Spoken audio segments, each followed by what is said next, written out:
How can you tell if your goat is in standing heat? Well, there's many signs that you can look for. Fancy Nancy, my goat here, is in standing heat. I know that because of all the signs she's been exhibiting this morning.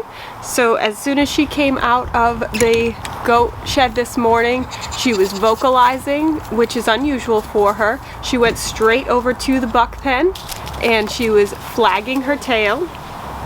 The third thing I noticed was that she had discharge from her vulva, and that is an indicator that she's in heat. You may notice that they have a sticky tail where the discharge got on their tail with all that flagging going on. Sometimes the discharge mixes in their tail and can get all stuck in their fur and look a bit crusty. So that's another sign to look for. Every morning we follow the same routine where I have her get up on the milk stand and she gets her breakfast while we milk.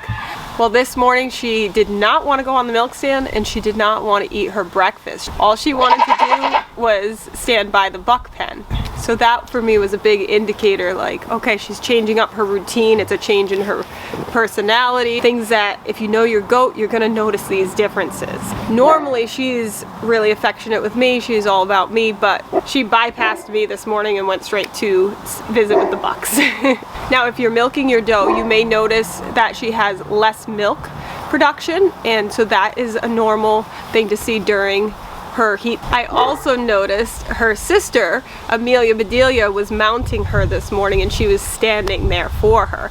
So does in heat may allow other does to mount them, and they also may mount another doe, and that can also be seen when they're in heat. You may also notice more fighting than usual where they're headbutting each other. Along with that discharge coming from their vulva, you may notice that their vulva looks pink and swollen, and that is also a sign of heat as well.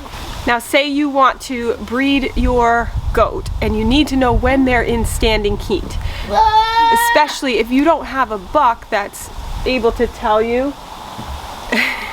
If you have a buck, she's going to stand by the buck pen and she's going to wag her tail and show a lot of interest to that buck. And if you have a buck who smells a doe in heat, he's going to be wagging his tongue, he's going to be spitting, and he'll pee on his beard, he'll paw his hoof at the ground, he'll make it obvious that he's interested in that doe as well. But if you don't have a buck, which in the beginning I had just my two does, Fancy Nancy and Amelia Bedelia, and no buck, and I wanted to bring them to another farm to breed with a buck. But in order to breed successfully, you need to have your doe in standing heat. And it wasn't easy for me to tell in the beginning when Fancy Nancy was coming into heat, because she didn't have all of these signs that I just talked about. She had subtle signs, and I would question, is she really in standing heat? It was very hard to tell. It wasn't until she actually kidded and had her goat babies. Once she had her kids and she came back into heat, her heats were much more pronounced, and it was a lot easier to tell when she was in standing heat. However, what really helped me to tell when she was in standing heat to get her successfully bred off farm was that I was able to get a buck rag from the farm that I was bringing her to. And essentially what that is where you take a rag, a towel, a blanket, or in my case a puppy pad, and rub it all over the buck so it gets that smell of the buck. You bring it home with you, you show it to your doe. If she gets excited about it, that's a good sign that she's in heat or coming into heat. If she doesn't show any interest to it, then you know she's not likely in heat. And so I did that every day, showing her the buck rag, and every day, no interest, no interest, no interest, until finally she got really excited about the buck rag. She just kept sniffing it. She was doing the Flamin's response where her lip would curl up, her tail was wagging, and that was my indicator that yes, she's in heat. I brought her to be bred that day, and she successfully was bred. Whereas prior to having the buck rag, I took her to be bred when I thought she was in heat, but she wasn't in standing heat. I had likely just missed the window because she had discharge, but she wasn't receptive to the buck. Having a buck rag definitely is a big help. Having a buck on the property will definitely help you to indicate when your doe is in heat.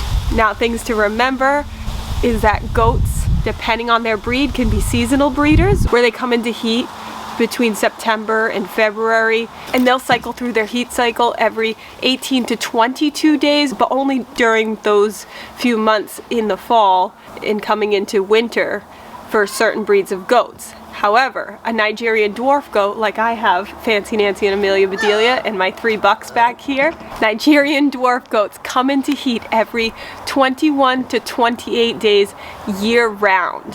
So that means you can choose which month you want to breed your Nigerian dwarf goat in year round. You have a lot of options. You just got to make sure you catch that heat cycle on time, because they're only going to be in estrus or heat for 18 to 36 hours, and you want to get them bred when they are in standing heat and receptive to a buck.